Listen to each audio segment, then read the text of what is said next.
This is Dabu7.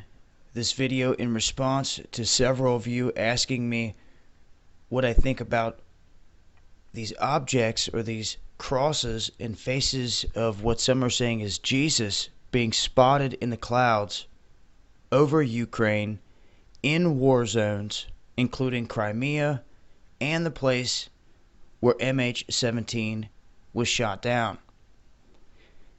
Now, right out the gate, the only one out of all the images that looks to be potentially legitimate, as it may be some kind of missile test or some kind of, people talk about Project Bluebeam, and it's very real in what they can do. This one right here, because it seemed to be witnessed by more people, several people, and didn't move as they said this one did. They were saying that this cross was spotted going up and down, and others say that it's just digital fakery. I want you to also notice the color immediately around this here. Okay, and you guys can run this through photo forensics and check it out for yourselves. But this one looks to clearly be a fakery.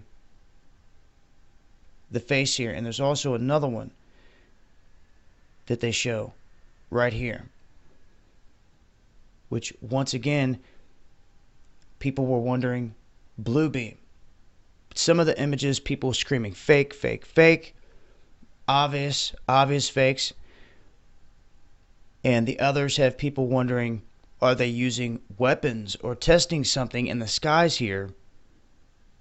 And I think what really would break all this is if someone would come forth with some fresh video evidence with multiple witnesses that could be examined, the raw footage, and then go from there.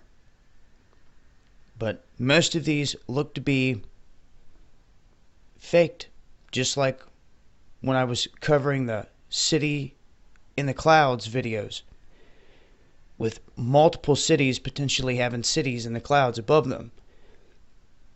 All that turned out to be fake. Although there was one in particular image we came across that wasn't from recent times, but from some time ago, that looked to be real. And when you connected these events to China, it was the Fatima Morana, I think they call it. It's like an illusion where a whole city was basically right there out in the water that did not exist. Buildings, lights, everything perfect. And they say that it was an illusion. And people were talking about Project Bluebeam there as well. But a lot of questions, and right now, without any more hard evidence to look at, really no proof that any of it is legitimate. And what I mean by that is by being some kind of miraculous sign in the skies, with a couple of them looking to be photoshopped and the other one not quite sure. But anything can happen out there. If we see other events, other places, it doesn't mean that they're fake or that they're all Project Bluebeam or this and that. There's unexplained things out there, but this time I don't have enough evidence to show that these are solid, especially when people were trying to state that the one was going up and down in the sky. If that's the case, and there's multiple people that saw this, well, we need to have them interviewed, not just someone saying someone said something. So I'll leave a link with more info. It's where it sits here, as far as I'm concerned. It's been Dabu7. Peace.